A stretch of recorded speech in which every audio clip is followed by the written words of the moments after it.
नमस्कार सभी को। जैसा कि आप सब जानते हैं, हम आपको समय समय पर मौसम की जानकारी देते हैं। जो हमारा यूनिट है जिला कृषि मौसम सेवा, जो कि राष्ट्रीय डेयरी अनुसंधान संस्थान में है।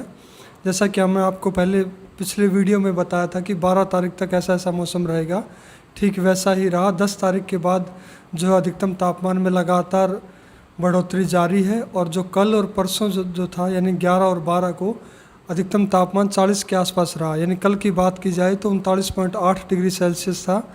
और जो आने वाले समय के पूर्वानुमान की अगर बात की जाए तो करनाल के अधिकांश इलाकों में आने वाले समय में भी 13 और 14 को ऐसी ही गर्मी बरकरार रहेगी। यानी दोपहर के समय थोड़ा सा उष्ण लहर यानी लू चलती रहेगी। और जो है इसके अलावा दोनों तापमान जो है वो अपनी नॉर्मल से ज़्यादा रहेंगे, यानी गर्मी बनी रहेगी।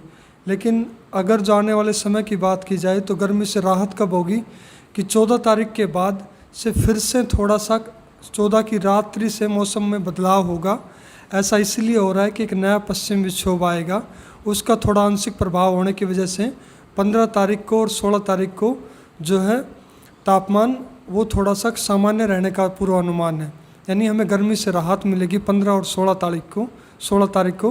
16 तारीख के बाद क्या होगा कि फिर से 17 तारीख तक मौसम खुश्क रहेगा, और 17 के बाद से फिर से थोड़ा गर्मी होना शुरू हो जाएगा।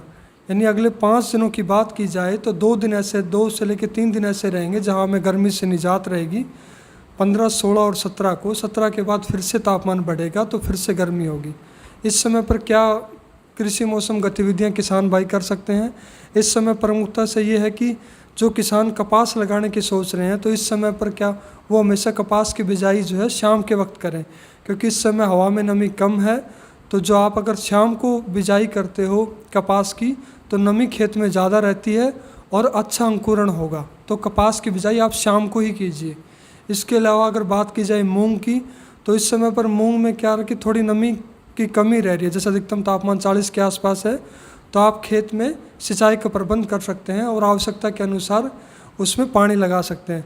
इसके अलावा ढैंचे की बात की जाए तो उसमें भी आप थोड़ा सा पानी लगा सकते हैं। अगर आपको लग रहा है आवश्यकता के अनुसार पानी भी लगा सकते हैं।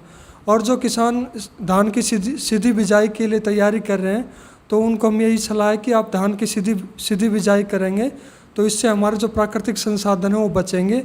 और जो पुराने जो तौर तरीके थे जिनसे धान की बिजाई करते थे नर्सरी लगाकर, और वो उनसे थोड़ा सा पानी का ज़्यादा यूज होता था, तो आप इन तरह की नई तकनीकों को अपने गतिविधियों में शामिल कर सकते हो, खेती में लेके आए, और उससे हमें किसान का ज़्यादा उत्पादन भी होगा और उसका वो आर्थिक जो आय है वो भी बढ़ेगी इससे।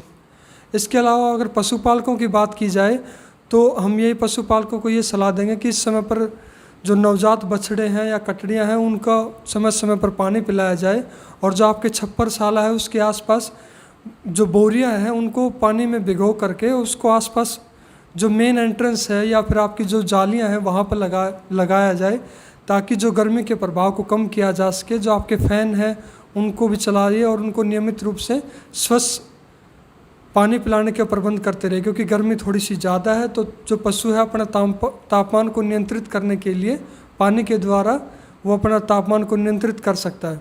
इसके अलावा अगर सब्जियों की बात की जाए या बागवानी की बात की जाए तो जो किसान हमारे जो सब्जियां उगा रहे हैं उन्हें यही सलाह है कि जो पकी हुई सब्जियां हैं वो तोड़ लें, क्योंकि 16 और 17 को थोड़ी हवा तेज़ चलेगी तो इस समय पकी हुई सब्जियाँ उनमें नुकसान हो सकता है।